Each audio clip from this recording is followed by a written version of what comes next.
Hello to everybody. I'm just trimming up my first block. We'll wait till a few more people join us and we'll get going.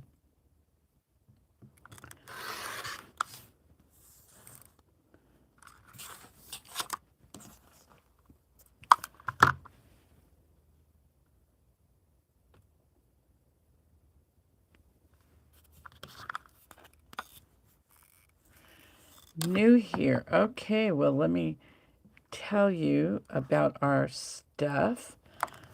All of our patterns are done on this leave-in foundation. The process is the same as traditional paper piecing. There's a couple exceptions.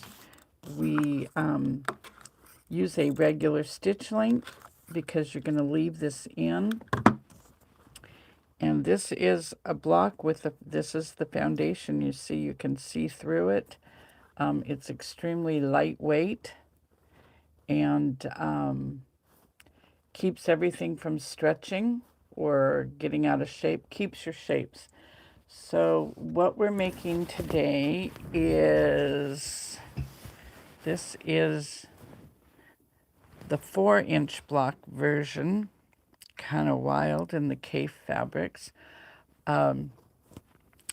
Each empty box, they look like you can see, like they're boxes that are framed that have 3 solid sides to them, and you're looking through the windows on the 3 other sides. It takes 3 of these blocks. This is the block right here. And it takes 3 of those together to make the one full box. So we're going to make the 6-inch version today. And that is this one. And I am following a chart, a color chart that I did. This one's going to be much more of a modern effect than the one I did with the Kaffe. So let's see, our next one, you have 3 for each box.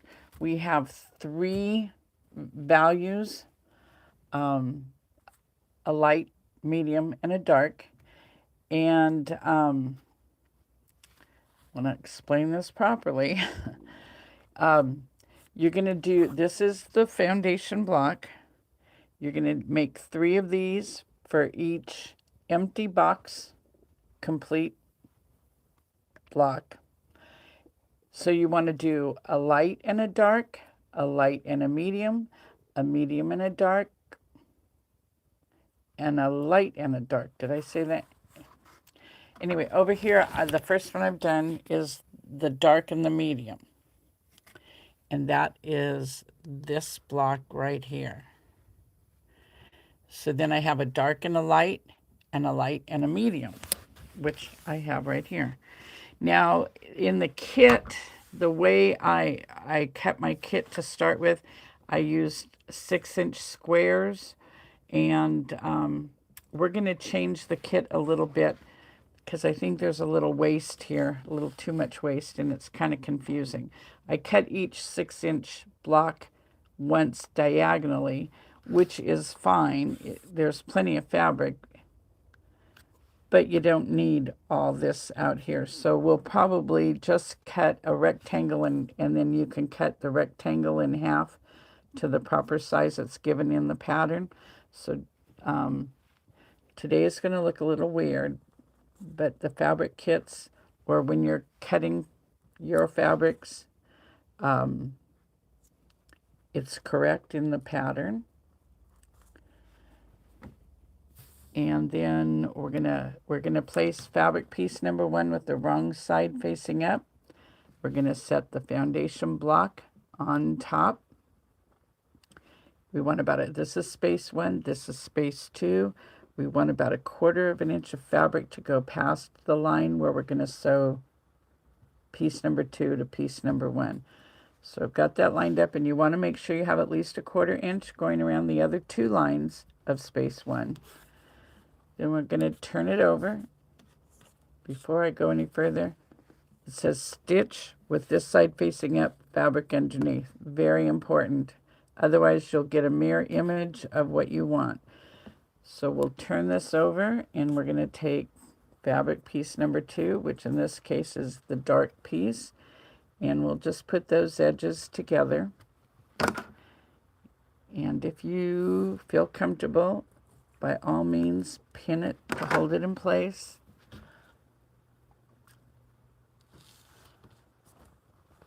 And then turn it over. You do all your work on the foundation side, but as you can see, much different than paper. You can see right through this. You can see where everything is. Makes it much nicer. We use a regular stitch length. Whatever stitch length you use in your traditional piecing is what you can use on this. That way, if you do make a mistake and have to take your stitching out, it's much easier than taking that little itty bitty stitch you'd use on paper. Since we're leaving this in, you might as well use a regular stitch length. And if you do have to take stitches out, I recommend taking them out on the fabric side, and that don't run the risk of ripping a hole in your foundation. But you won't even know you sewed on the foundation. It's like self-healing. So open that up and press it. I call this step number 2. Step number 1 is stitching. Step number 2 is pressing. Then step number 3 is trimming to add the next piece. So we have 1 and 2 on. Here's number 3. This line is where we're going to sew it on. So we're going to put our straight edge along the seam line, and we're going to fold the foundation back. You don't want to cut your foundation. And you don't want to cut without your add a quarter ruler. It's got a 1/4 inch lip on it, and it just hooks on your straight edge. Trim off that extra fabric, and there's your 1/4 inch seam allowance. So now when you open up your foundation, you can see exactly where to sew your next piece. So you're going to turn it over and take your fabric piece number 3, put right sides together, edges even, and you can put a pin in it if you'd like. After all these years, I still find myself just pinning it. It makes it easier to get it to the bed of the sewing machine. And you're just going to start where the line starts and stop where it stops. I do not back stitch because you're having seams crossing your seams, which will hold them in place. And when you get to the last seams that don't have another seam crossing it in the block, we run the stitches all the way out to the broken line. So everything is locked in place.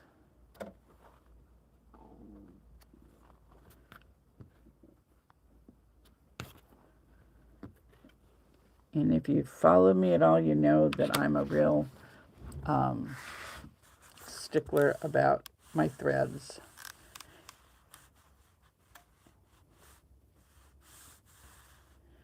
And then we're going to press it. Whoops.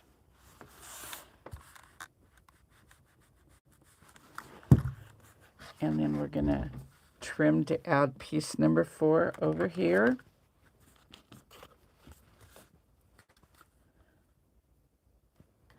Pull this back along that seam line.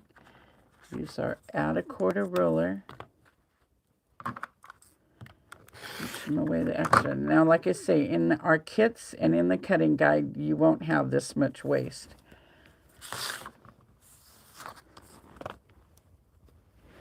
And then we want fabric piece number 4.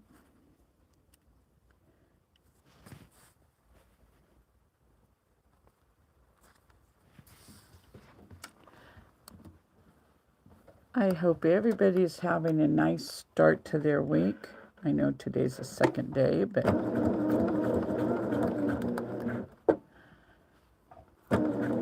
things are going well. Hope everybody's getting ready to celebrate the 4th of July.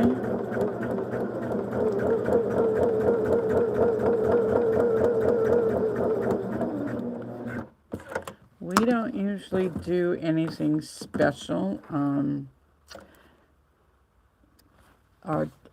Not our little town here close that we actually, well, we don't live in town, but our closest town is very small. But then the main town in our county only has about 3 or 4 towns, none of which are very big.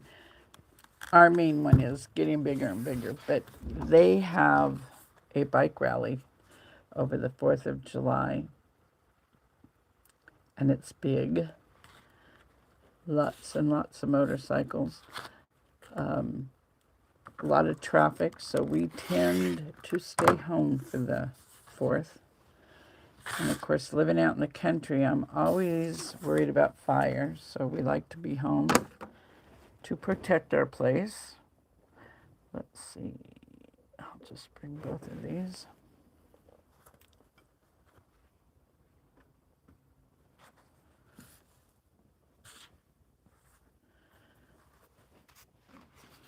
Well, when we had dogs too, we have neighbors who do fireworks, and always worried about the dogs. So now we don't have dogs, but it's just our thing. From where we are up in the hills, we can look down, and they're pretty far away, but we can see fireworks.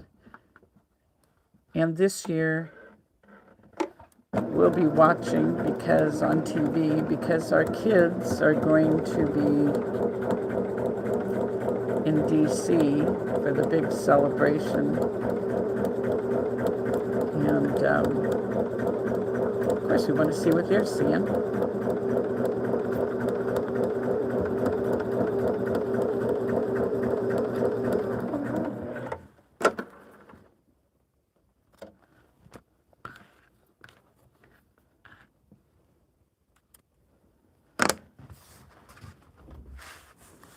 These blocks are really very, very simple to make.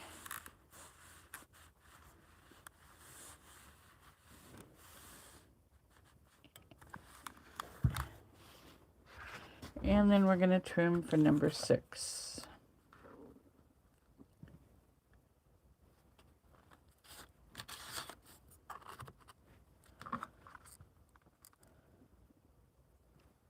We're working on, it's called Empty Blocks. It's a 3-dimensional looking quilt. I did it in the, I'll show you. I did it in Kaffe Fabrics. I don't know if I can get back far enough to really give you a good idea of what it looks like. But it looks like blocks, like you're looking into the blocks at the 3 walls. This would be the top, the side, and the other side. Anyway, it's kind of fun. That was my my first one for writing the pattern. And now we're working on one. Those are 4-inch blocks. The Kaffe one is done with 4-inch blocks. And when I say 4 inches, I mean this seam here is this seam line here measures. On that one measures 4 inches. This one measures 6 inches. And essentially what it ends up is like a hexagon. Actually, it is a hexagon. And the background pieces are hexagons. I'll show you as soon as I finish the seam.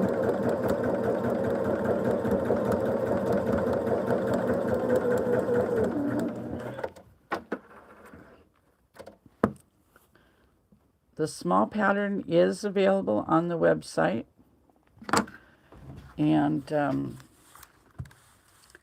as soon as I've got to put borders on it, I will have the kits done up then. Okay, now I've got this whole thing covered. I'm going to stitch down the sides here because these are not connected, and I really would like them to be.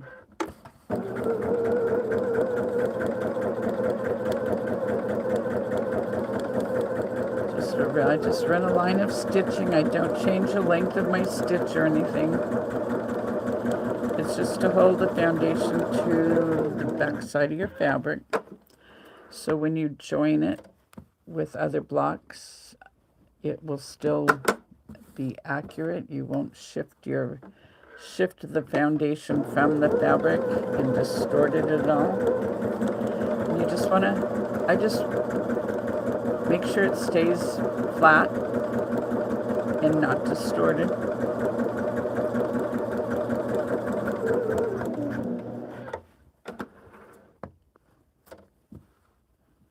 And of course, with paper piecing, you wouldn't do that because it'd just be one more line of seam that you would have to pull out. So, but this makes it extremely accurate. Now, once you get the block completely covered, you're going to trim around the outside edge 1/4 inch from the solid line.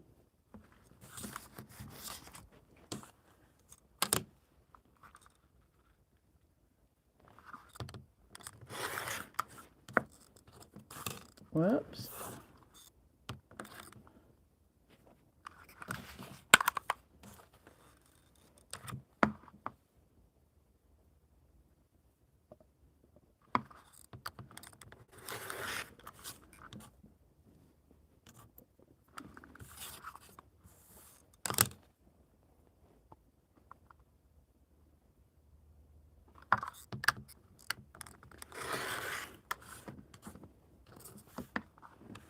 Well, I'm not doing so hot here.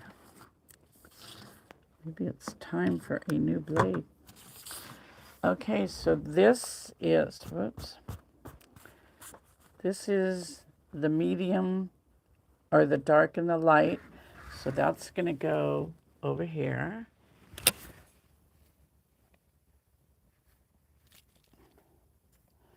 Guess I better put a pin in it.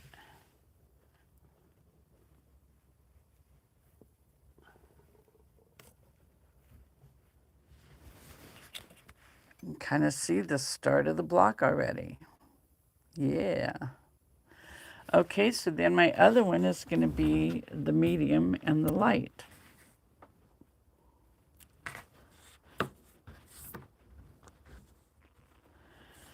Put fabric piece number 1, wrong side facing up.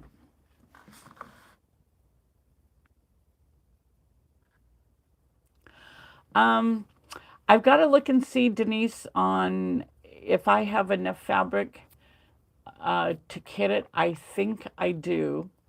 So yes, I am planning on kitting it in the cave. So, and of course, I'll let you know as soon as those are available, which should be before the end of this week.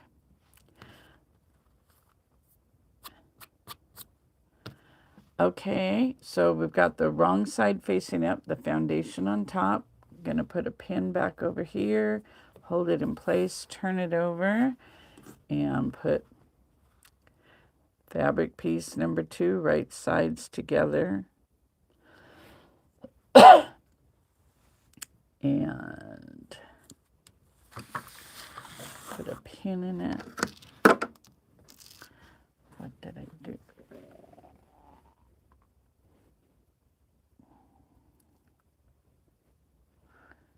Oh. Okay, sorry. Keeping my fabrics in order. Okay, we're going to sew on this line between 1 and 2.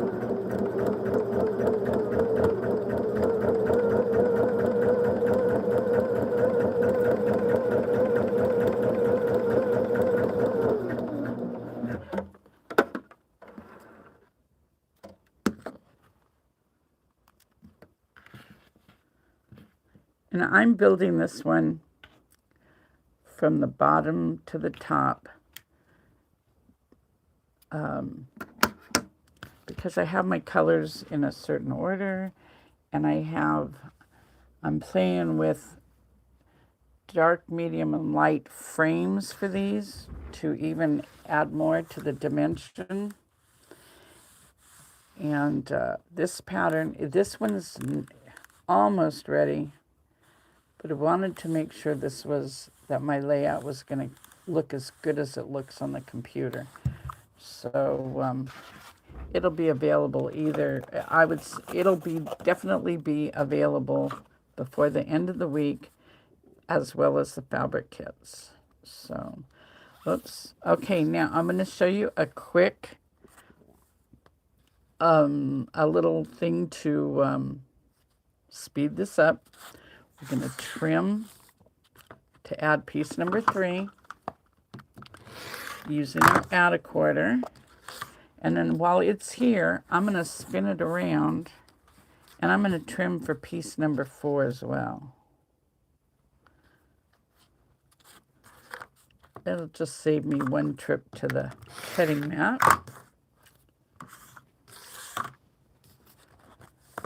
But once you understand the process, you can do things like this to speed it up. And this one gets the dark.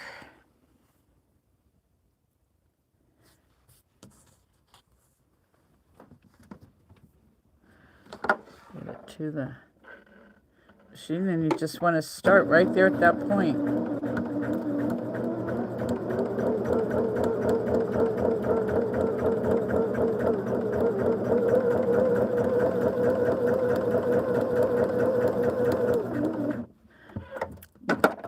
You know, one of the questions I always ask myself when I'm designing a new design is it easier to do this on foundation than it would otherwise? And I honestly have to say this one, yes. I would not want to do this. With the angles and everything, I wouldn't want to do it without the foundation. We'll add piece number 4.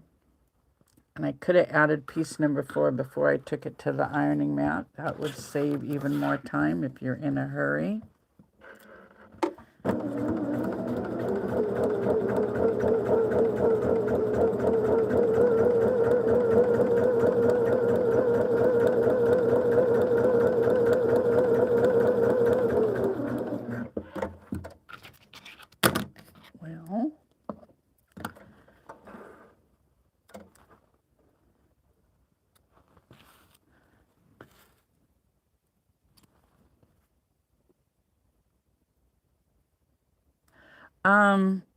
You know, I didn't indicate for light and dark, but so far it really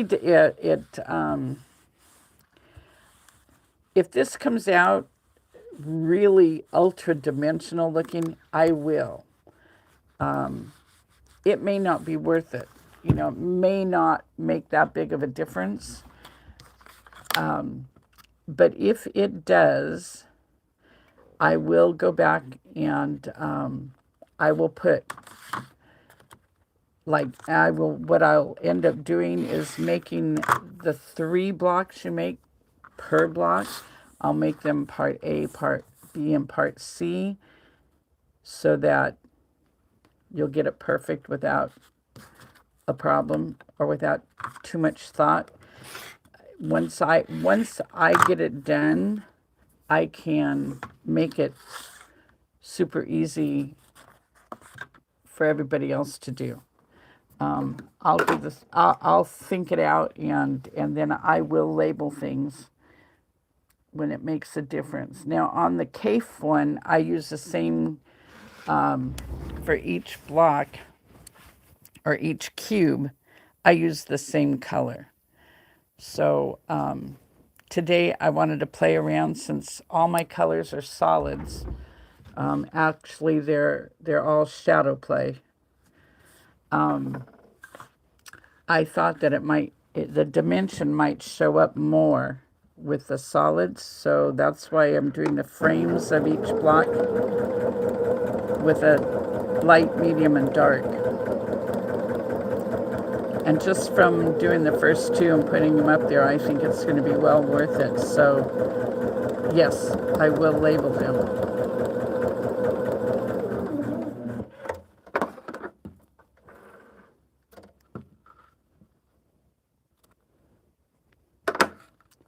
And then I'm just going to add the other side.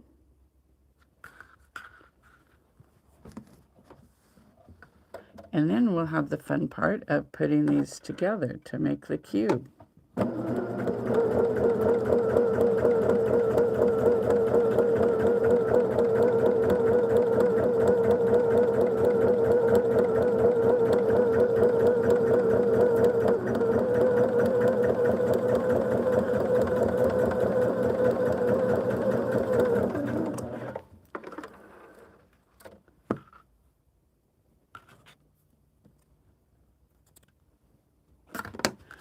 And the pattern does include, well,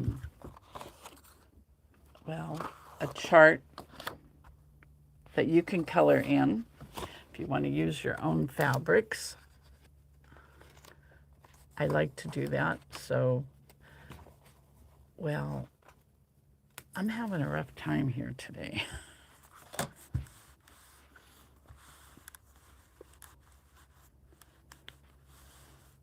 This pressed out. So you guys are kind of getting to see today the design process, the last steps of the design process. Make sure everything fits right. And I'm going to just run this line of stitching out here.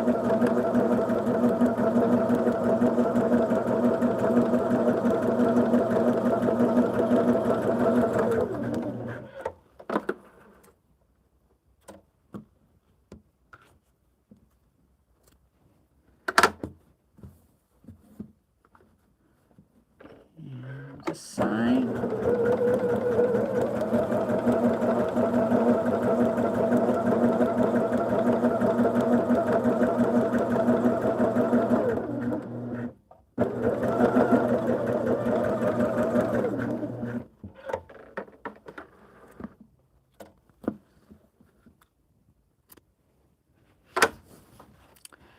And then I like to hit it. This is not, for those who are new, this is not a fusible interfacing. It is sew-in. They come pre-printed. Every package comes with a cutting chart, whether it's a package of blocks or a complete pattern.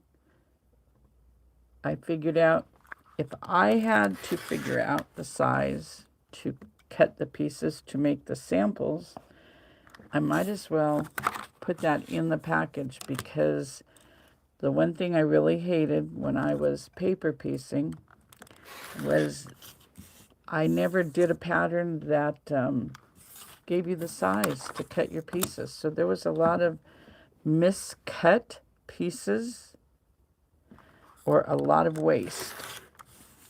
So we try to alleviate both of those things. Okay, now this is where the magic happens. Let me get these two off the wall.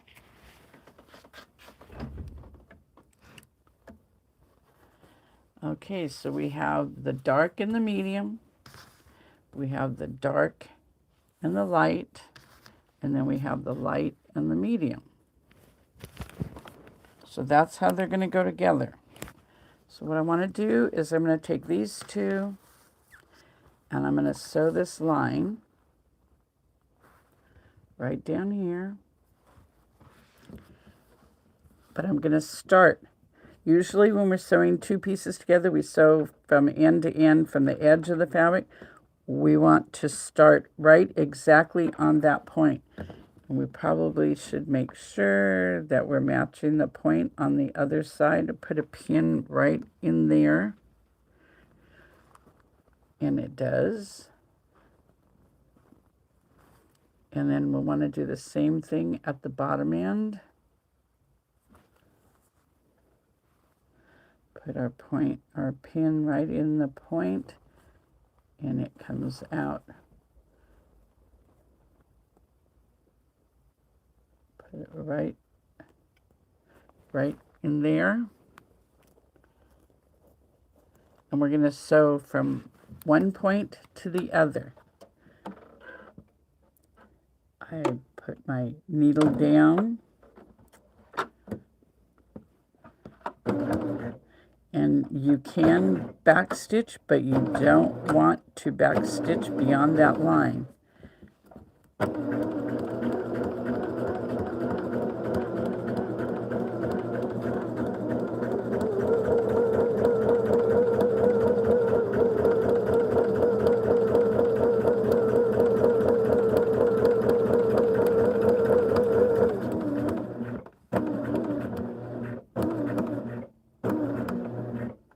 Okay, and one more, and then that's it.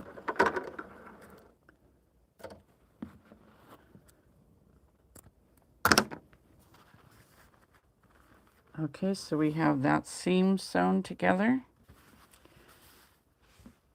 And now we're going to put this like this. Just lay them the way they're going to be. Once they're done, and you're just going to flip. It doesn't matter. You can flip it that way or you can flip it that way. It doesn't matter. We're going to do like this. You'll find one way makes you a little more comfortable than the other. I like to turn it over so I can see where this seam is. And then I'm going to put a pin right at that point, right where we stopped stitching. Make sure you don't catch this piece in it. And then you're going to put the pin in at the point on the bottom piece. Right there, just like that. And when you get it like this, and you open that, those corners of the fabric itself will match. And then we're going to go out here, and we're going to put a pin in the end at that point, and we want it to come through to the point on the bottom fabric, just like that. Pin those together. Okay, and we're going to just sew down that line. I'm going to start at that point. Get my pin out. Okay, my edges are together.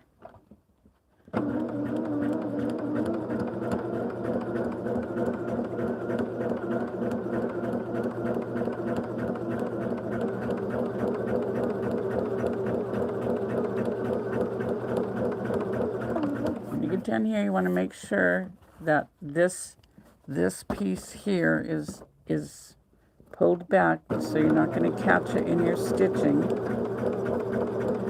And you're going to come down right to that point, and I leave my pin in so I don't go past it. And then do a couple back stitches, pull my pin out, pull this out, cut my threads. I'm going to turn it over, and then I'm going to take this top piece, and I'm just going to swivel it, or pivot it, whatever. This piece that you just sewed it to, fold it right at that seam line. Look at that. It just lines right up.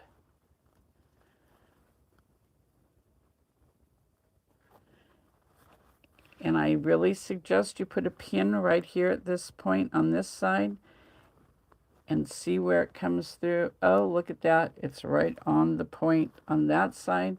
So I just put a pin in it. You do not want your seam allowances to get caught in your stitching. So make sure you have them pulled away from the pin. And we're going to go down here to this end. And we're going to put a pin in at the point. Make sure we match it to the point on the underneath fabric. And you want to make those flat. Okay, so now we're just going to sew on this line.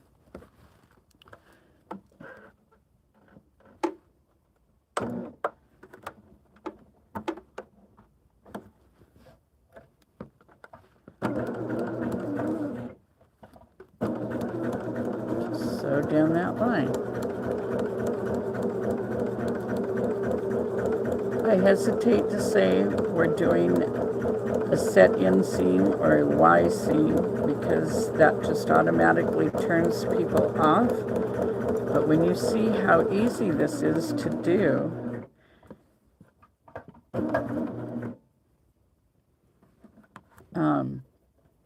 it isn't so scary anymore. There we go. Right to that point.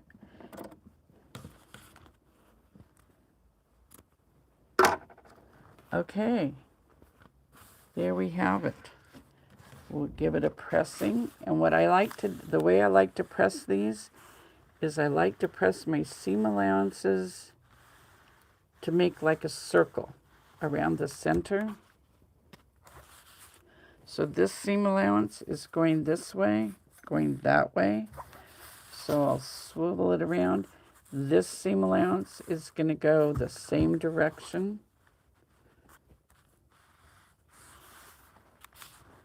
And the third one, we're going to do the same thing.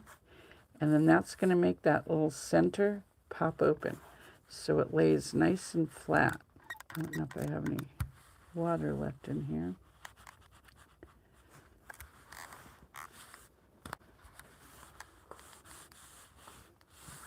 So you have a beautiful point there in the center. Lays nice and flat. Just like that. And this one is going to go like this, according to my drawing right there. This goes like this. I usually come back and I cut off those 3, what are those called, dog ears or whatever, like that. So yeah, so the back, the side wall on this, whoops, like this, the side wall is the dark, but yeah, you can really see the dimension there.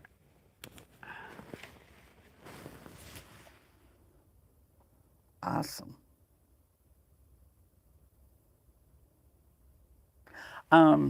So then, since I'm working this one from the bottom up,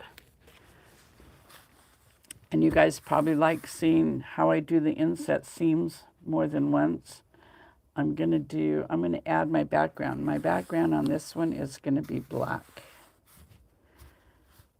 So we're going to do the same thing on here. We're going to put a pin in at this point here.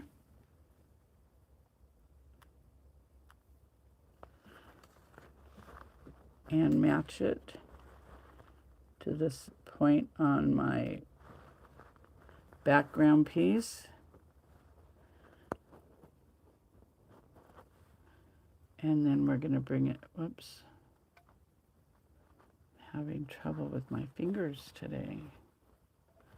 I'm so tired of having fog and wind, cold, but it's our typical summer.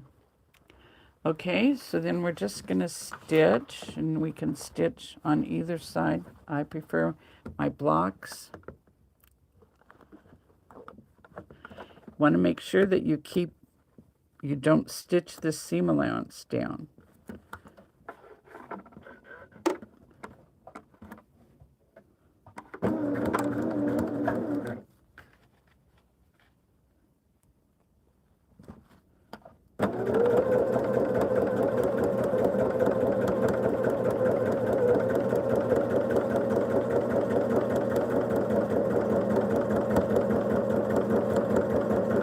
You can make all your blocks first. It doesn't matter. I'm just kind of anxious to see how the background is going to look. And I thought for a change I would build it as I go. So there's our background piece.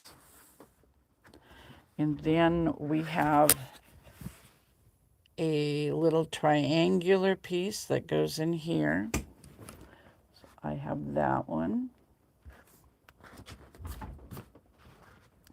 So we're going to do the same thing here. We're going to match this point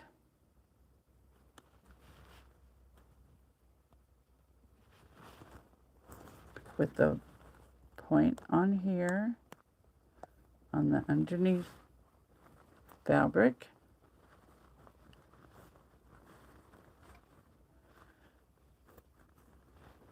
And then out to here, I flip my seam allowance. It's pressed to go this way, but I do open it up. I think down here on the bottom it really doesn't matter, but I prefer not to hook or sew them in. Okay, so then we're just gonna make sure everything's flat underneath. You're not catching anything in there that you don't want. And put my needle down. Well, okay, what did I do here?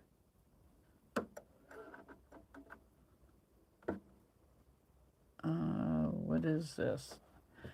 Did I pull my thread? No. Okay, we're good. Put the foot down and go.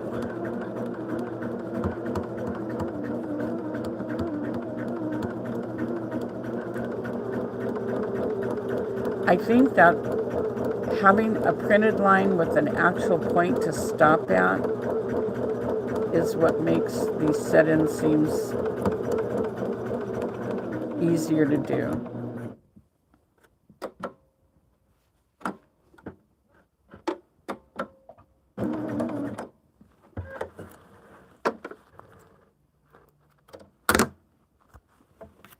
Because in traditional piecing, I avoided set-in seams like most everybody else. Okay, so there's the first half. Now we're just going to pivot this like we did the other. When we did the block, we're going to pivot it and pull that out where we had it stitched to the block. And now we're going to match our points. Put a pin in right here at the top. And it's, oh, look at that. It's perfect on the top on the other side. And just make sure that there's no seam allowances. This is pulled away. So you really only have the 2 pieces of foundation that are stitched to the fabric.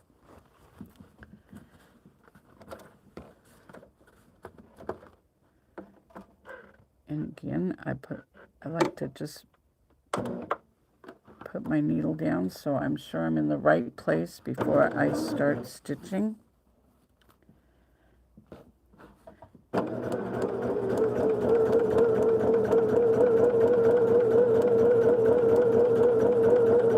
And this is going to stitch all the way out to the, oh, no, it's not.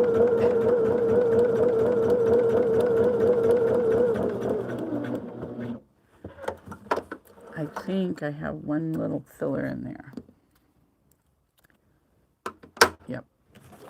Okay, so there we have that piece sewn in. I'm going to press my seams.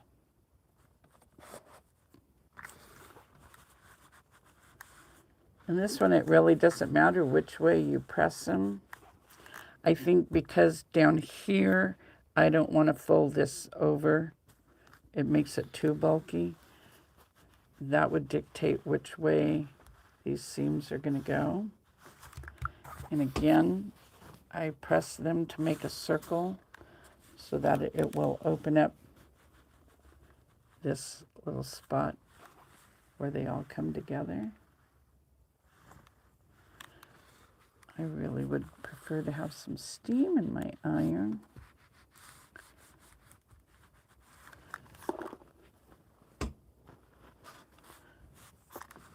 So there's, see, I hate threads. Especially when you're working with black. Okay. My arms aren't long enough to get it out there to show you the whole thing. I'll put it up here and back up. And then I do have one little corner piece of background to put in here. But there we have the start. So I think I'm going to make the next block. And it's, I wanted everyone to be a different color, so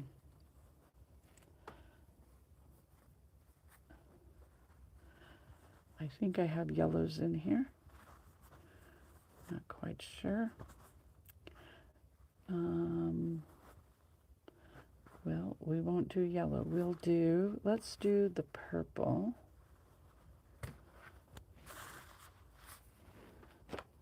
So I think I want the purple one to go up above. Let's do the orange. We'll call that in place of the yellow. So it'll go up in there. We'll do that one in orange. So, and I pulled this so I had enough for 2 kits.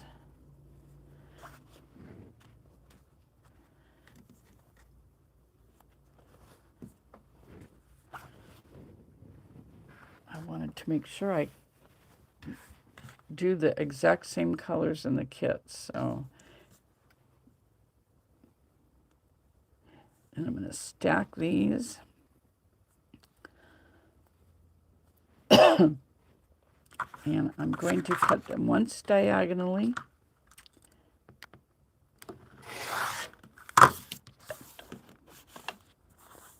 So then I have a dark and a medium. Let's see, I know a dark and a medium. And then we have a dark and a light. And then we have a light and a medium.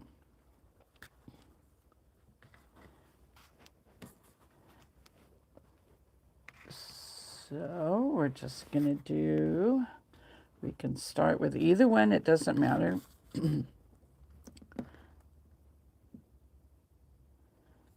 Got my 1/4 inch here on top of the wrong side of the fabric.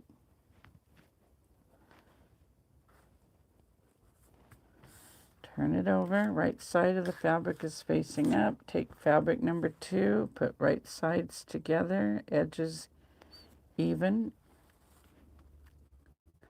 Put a pin in it there.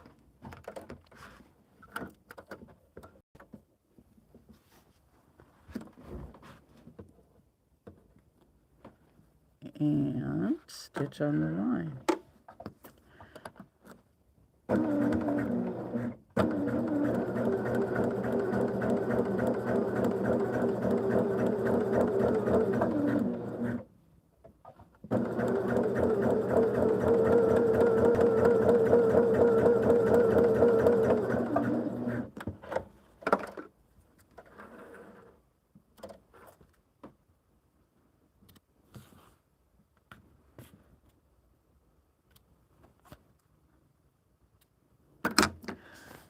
So I think on Thursday we'll finish this one up, and then we won't have a show on Saturday since it's the 4th.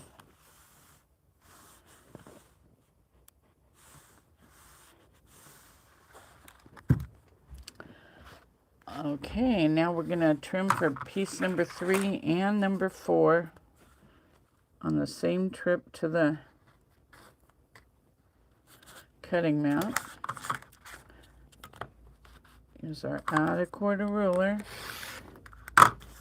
Hi, thank you guys for joining us.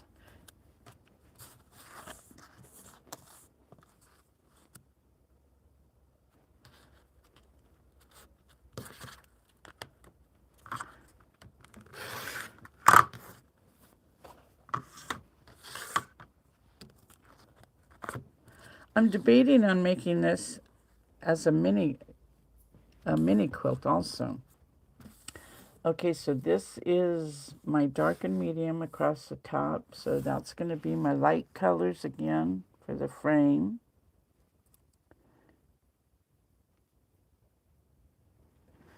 So we'll take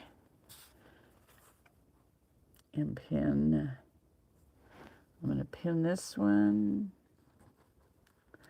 And then I'm going to spin it around and I'm going to pin this one in place.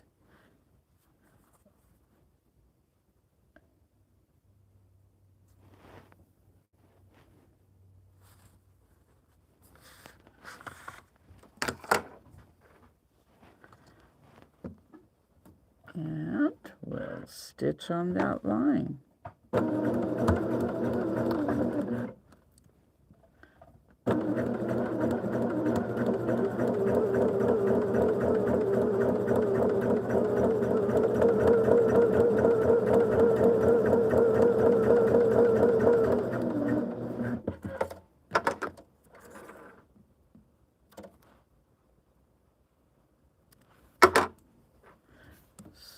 Swivel it around and get this side.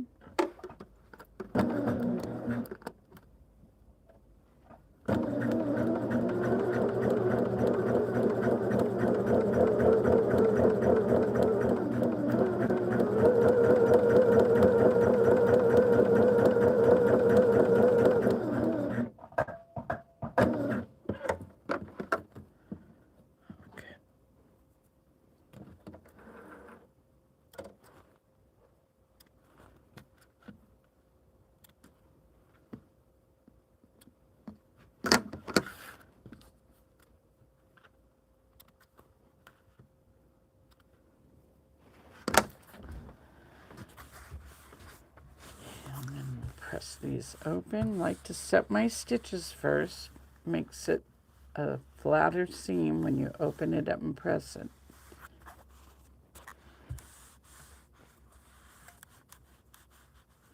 I guess I shouldn't say open it up. I should say when you turn it over.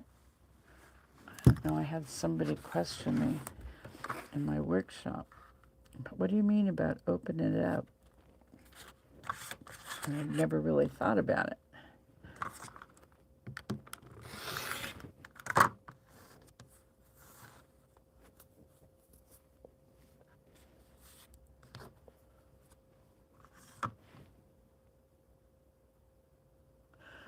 Well, good. I think I'm hoping to be able to show you a number of samples with this, using this block. We'll start out with this as a kit. It also, the quilt pattern has a double border around it. A small, actually it's on the 4-inch block quilt, it's a 1-inch, 1.5-inch border, a 1-inch contrasting border, and then a 3.5 or something like that border. So it makes a nice, the small one makes a great wall hanging or a table topper. And I'm not sure how big this one's going to come out, so that's why the pattern is not on the website yet. We might make it into a throw quilt. I'm not sure. You're learning with me. But you can do the small one the same colorway like this. I think it'd be very, very striking for a piece of art.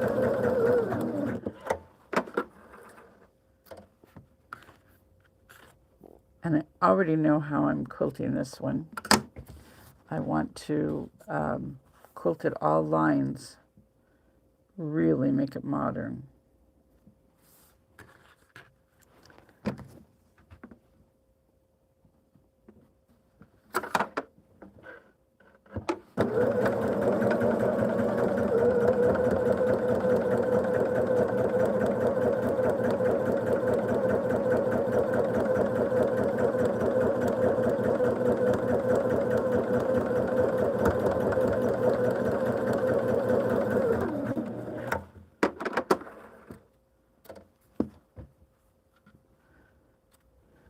And we'll press these open.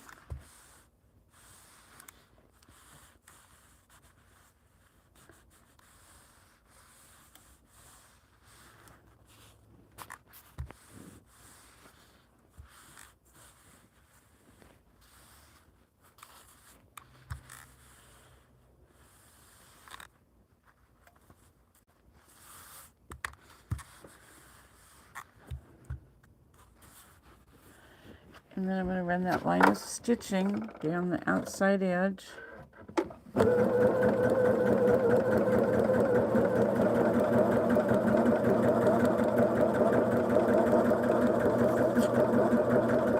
For those who are new here, we'd love to have you subscribe.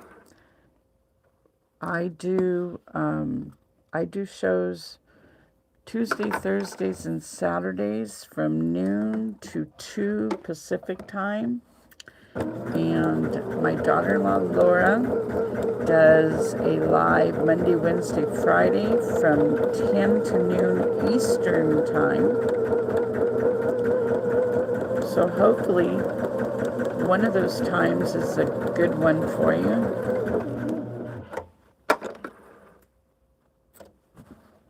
And I haven't written a blog in a while, although I'm thinking that in the next day or two I'm going to, so I can share these. And I've got some projects that some of you have done and sent pictures I'd like to share. So look for the blog or sign up for the blog. And either here or in the blog, sometimes Laura and I will get crazy and do a pop-up sale. And it's never anything that's planned much ahead of time.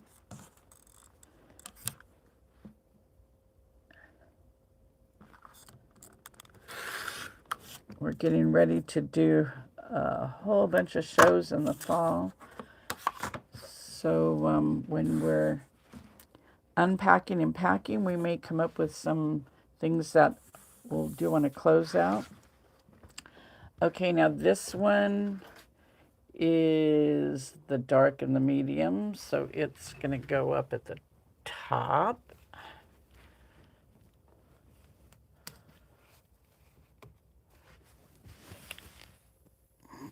And then we'll do the light and the medium, or the light and the dark. Put that wrong side up, set this on top, about 1/4 of an inch, and I've got plenty on both sides.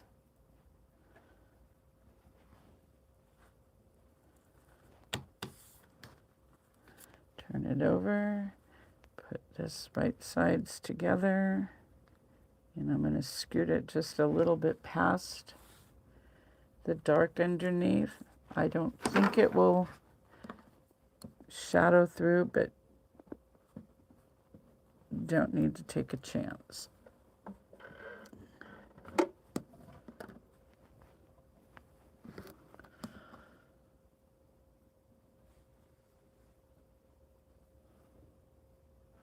Oh, good. I hope to see you there. That's a whole new... it's the first time I think that Rusty Barn has been there. I know we've done... I don't know if they're still doing the Portland show. We always used to do Portland in April. And haven't done that the last 2 or 3 years. And it was always a great show. It's just that, well, you kind of know the reputation Portland has, and we had some thievery problems when we did a show up there, and just decided it wasn't worth going back.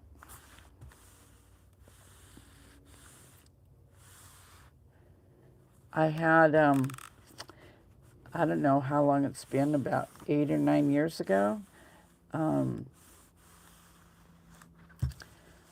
I had my favorite teacher of all time lives up in Vancouver, or that area of Washington, and she went to a lot of trouble to find me on Facebook. And I told her we were doing a show in Portland. Now, mind you, she was my 6th grade teacher. And we stayed in touch for a few years after. And then she moved to, I think she taught in Europe for a few years. And I think that's kind of when we lost touch. And let's see, dark and light. So this is the medium.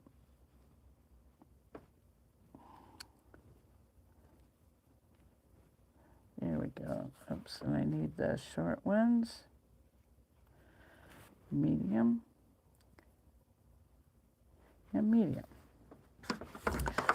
So anyway, after she was my 6th grade teacher, and after, I don't even remember how many years, I think we said it had been around 50 years or so, or more. She came to the quilt show, and it was so awesome. And we do stay in touch now. She came to see me at a couple of the shows after that. And it was just, she was such a big influence in my life.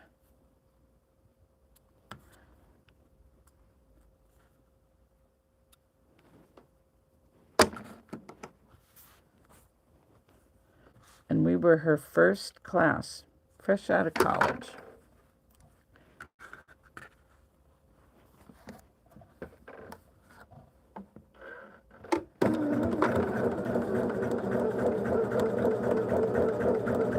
And if she's watching today, hello, Carol.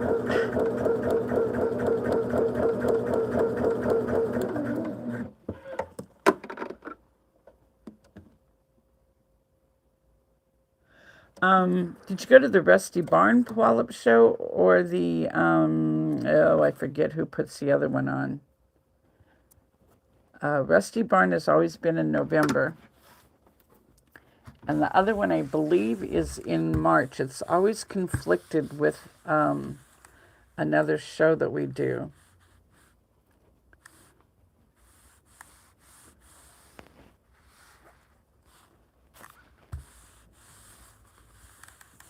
So we're doing Puyallup this year, in November.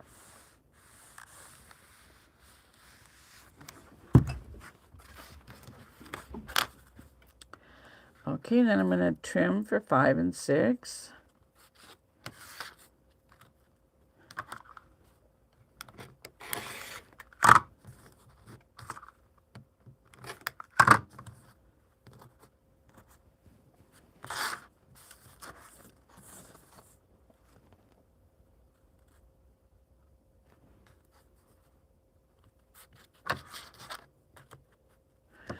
This is, if you're new here, you'll find this is such a relaxing way to quilt once you understand the process. And it's the same process no matter what blocks you're making. So it doesn't take long, and you understand what you're doing. And usually, if you've followed me for any length of time, you know that usually I put all my pieces in numerical order for each little block. But this one I did not do that. I'm pulling from stacks of fabric. I have it all organized.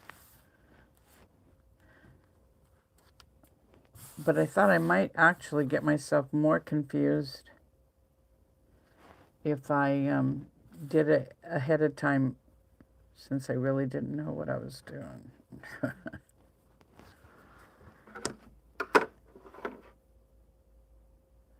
No, Laura is going to be, Laura's doing a show by herself.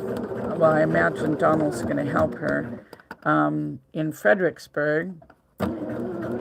And in the very end of September. And as long as Bob is well enough to ride with me to the shows, he doesn't help anymore, but I like him for company. If he's well enough to go with me, to ride with me, I won't need to have Laura. But if for some reason Bob can't go with me, if I have enough notice, Laura will fly and meet me and help me. And I don't think we have any shows planned for the rest of this year where we will both be there. We are doing the show in Virginia, in Hampton, the first week of March. We do that one together because I teach there, so Laura mans the booth while I'm teaching.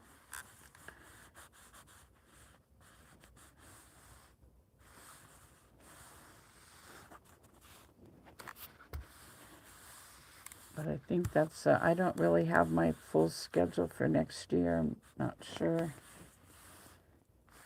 what's in the cards yet. Trying to get my workshops and trunk shows scheduled.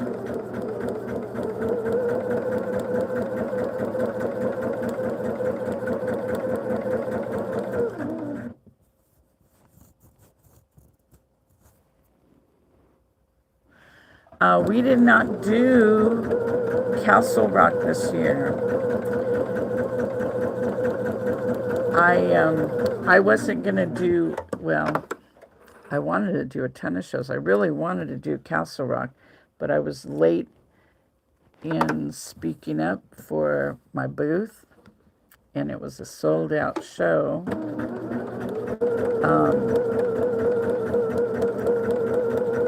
Our life's kind of been up, hard to plan for.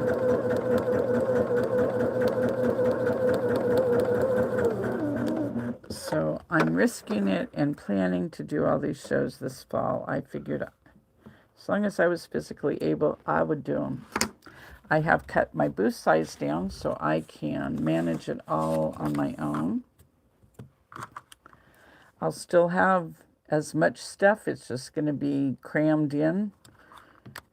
I could get a booth set up, no problem, in a day, a 40-foot booth by myself. But it's the tearing down at the end of the show. There's just no way I could take a 40-foot booth down by myself in 4 hours. So even with help, I like to reload it in the truck so it's ready for the next show.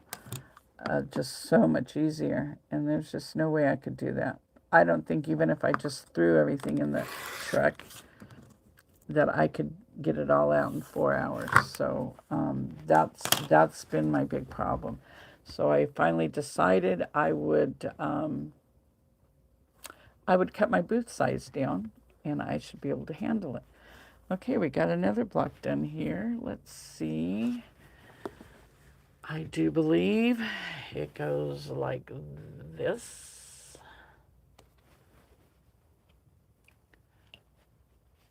I'm gonna move it over just a bit.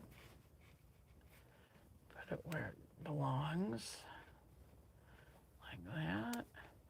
Put that one down like that.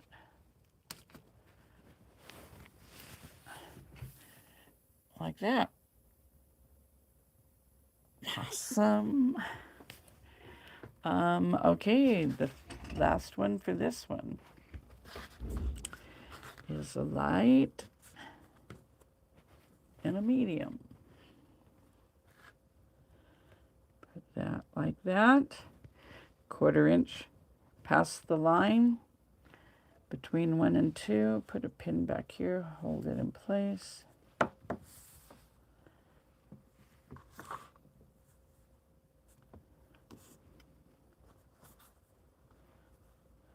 Well, I'm hoping we can go next year because we really do. The only thing that might hinder us from going, I gotta wait and see what the date is, but I think our family, I think the tentative plans are to meet in Indianapolis for the Indy 500. Now that the 2 boys, our 2 grandsons, are old enough to go and appreciate it. They're both avid fans. And we have not gone for, I don't know, 8 years. We used to go every year. We spent the entire month in Indy in our RV. We don't have an RV anymore, so we're not sure how it's going to work, but I know Donald and Laura really want to take both boys. I'm not sure that Everett will be out of school yet, but Benjamin definitely will be. So we have to see. I know this year, I think the last 2 years, it's the show in Colorado has been the weekend after Indy, which we can do. It would be perfect. We would just take the truck, stay in a hotel, and hightail it out of Indy on Monday and get to Colorado on Tuesday and set up on Wednesday. It would be perfect. So, okay, this one must be the dark because I have a light and a medium and it's dark. And there's really not a lot of difference between my dark, medium, and light. It's just a very subtle difference. So let's turn this over and stitch on that line.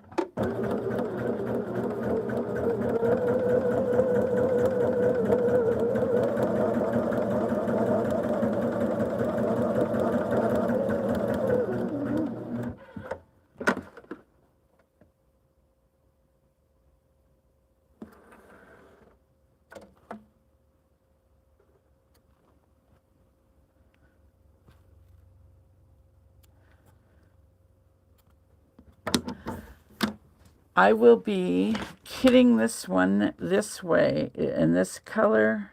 The smaller one also this colorway, but I think the smaller one is the only one I'll be doing the CAFE kit for.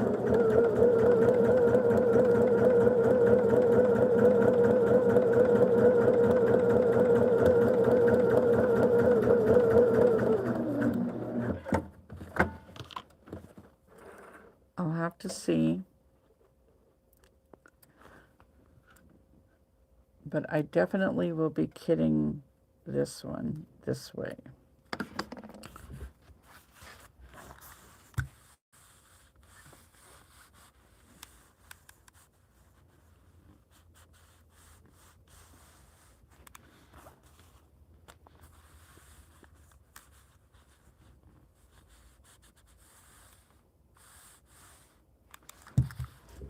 Okay, and then we're going to trim for 5 and 6 at the same trip to the cutting mat.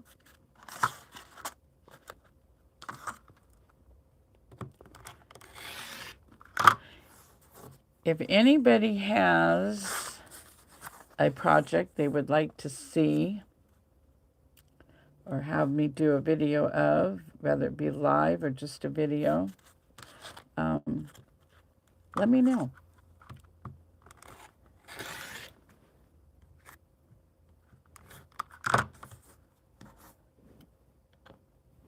We're going to start something new next Tuesday.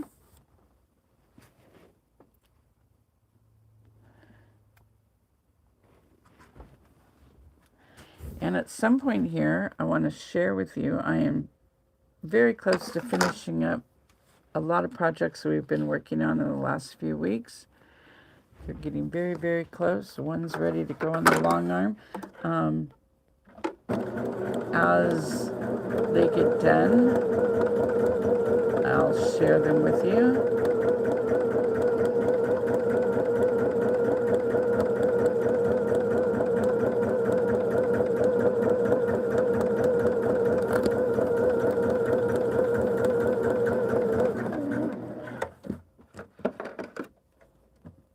Yes, this block goes together really fast. The CAFE one went really fast. I chain pieced that because these four outer pieces for each set were all the same color. So I didn't have to worry about making sure I had the right color on the, right frame color on each of the 3. So that one went really fast. What I did was I sewed the piece 1 and 2 together on all 3 blocks, and then chain pieced. Like did number 3 for all 3, did number 4, and it went really, really fast. And plus, I think there's a lot of other things you could do. Combine it with, oh, now I'm giving away design ideas. Combine it with some tumbling blocks. So some are open and some aren't. And all kinds of things. Let's stitch down here. Could be very vintage or very modern.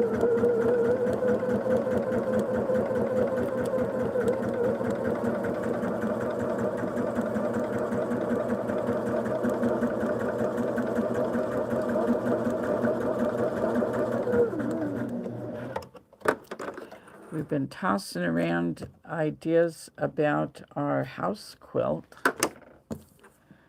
I have what, 1, 2, 3, 4. I think it works out. I don't remember how many to make it 1 block wider and 1 block longer. I have all of those blocks done. And I want to change the fence to a little more modern fence. And then we're talking about trying to decide kind of what style do we want to go. Do we want to stay with vintage fabrics, or do we want to make it more modern? So we're gonna work on that one.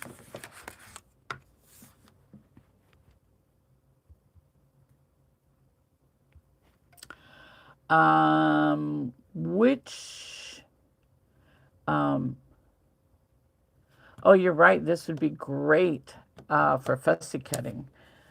I was thinking of that as I was putting this cutting this morning. Which one of Laura's are you talking about? The one she started, the Hunter Star, or the one that's on the design wall that her first, totally her design?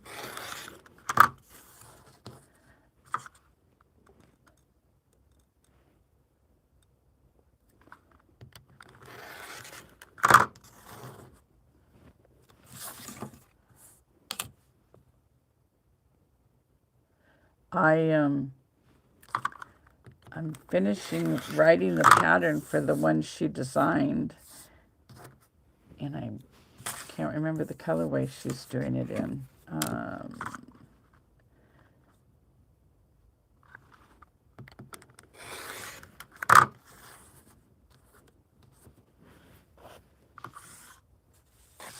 The kaleidoscope one. Okay, so this is the last one to this cube. There we go. So we'll put this one together.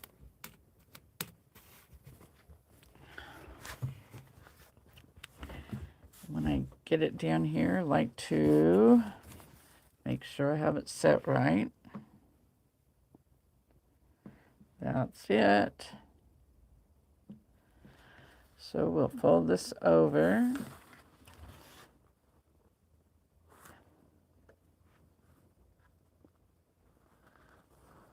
Oops. Off a little on that one.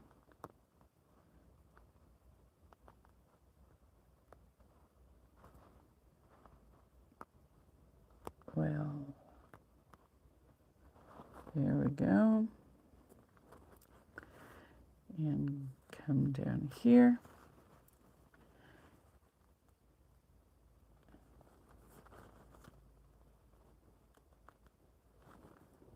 Match that.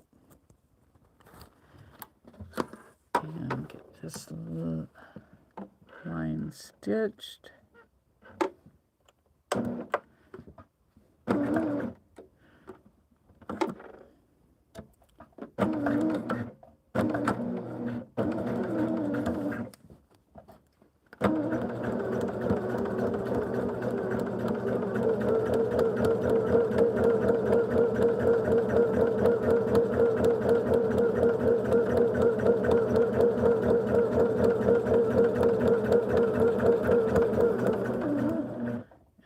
To leave my pin and I kind of pulling on it as I'm stitching down.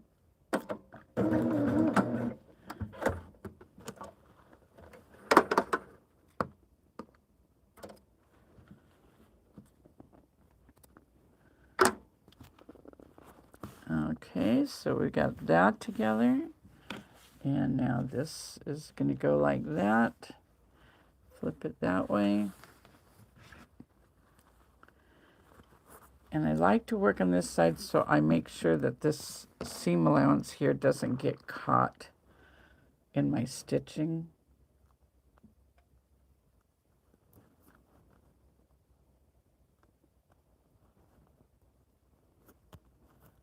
Match those points, come down here,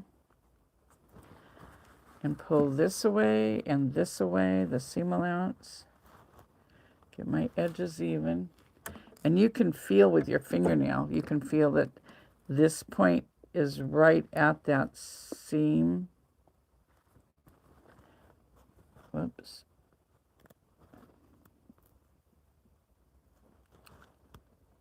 There we go. Match the point, the fabric underneath, and now we're just going to stitch.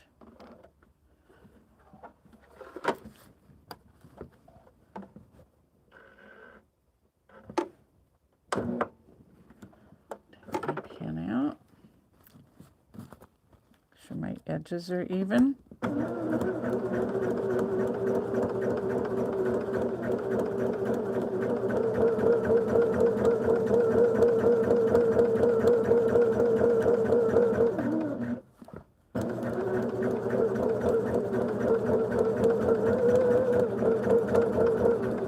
Right down to that if you think you stitched too far, don't back stitch. Because if you stitch a little bit too far, you want to be able to pull the extra stitch or two out. Okay, so this is the piece I just sewed on. I'm just going to swirl it around, twirl it around, whatever, rotate it. And you can see that the corners of your fabric, you want to pull that up so they match. And then put your pin in at that point where you stopped sewing. And oh, perfect. And of course you want to make sure that this piece here is pulled away and both seam allowances on the front and the back are pulled away. You don't want to catch them in your stitching.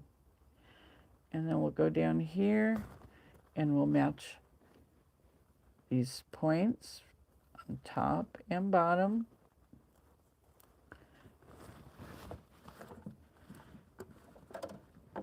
Put your needle down right there at the end. Perfect. And if it's not perfect, raise your needle up and move the fabric to where it is.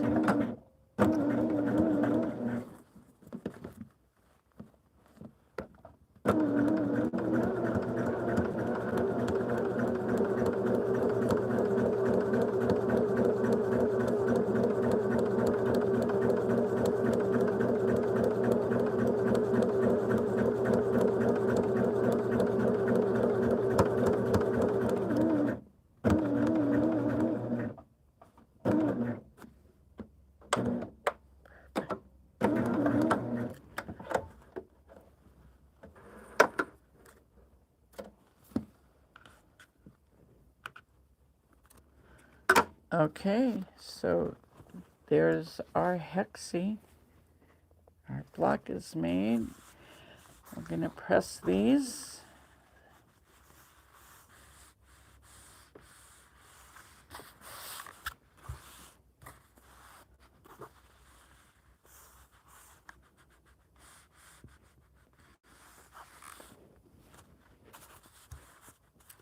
And that just makes that center pop right open and lay flat.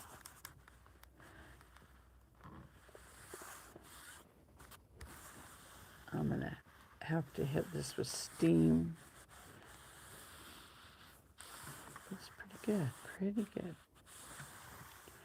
This is fun.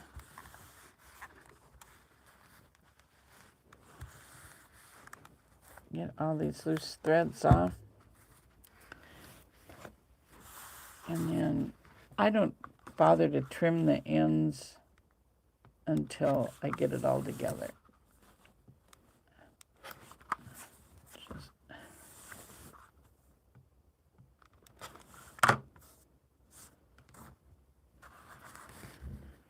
Okay, this one goes like this.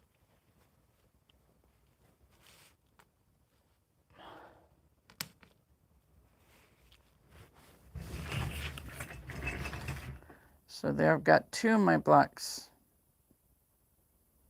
Let's see. Yep, they're the right. No, I think I gotta go one twist. Like that.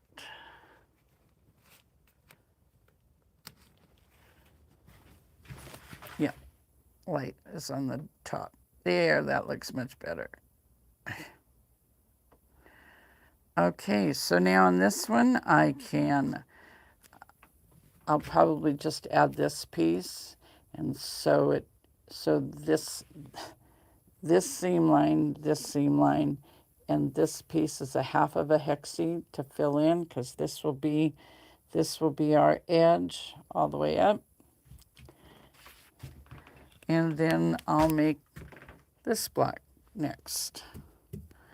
And I think that's going to be the purple one.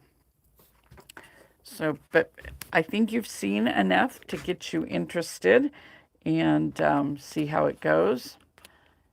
And going to probably cut out of here a little bit early. I will finish this up. I'll go ahead and probably get most all the blocks made between now and Thursday, probably this afternoon. And but we'll finish putting it together and on Thursday. And then, like I say, we won't have a show on Saturday. Everybody want to have a good, happy 4th of July Independence Day celebration, or however you choose to celebrate. I think we're going to just stay home and do the barbecue thing. And I think that's pretty much it. Like I said, if you want to see any projects, I don't have anything scheduled to show or to start. I've got a lot of, still a few more new projects if they're ready. I'll start those next Tuesday. But if there's something you want to see, let me know. And we'll do our best to get it on here for you. So anyway, have a great rest of your day, a wonderful Wednesday. Be sure to watch Laura, if at all possible, tomorrow. She's on from 10 till noon Eastern time. That's 7 to 9 our time, or West Coast time. And anyway, I guess that's it. We'll see you on Thursday. And thanks so much for joining me today. I hope you learned something new. Anyway, have a great day. Thank you so much. Bye-bye.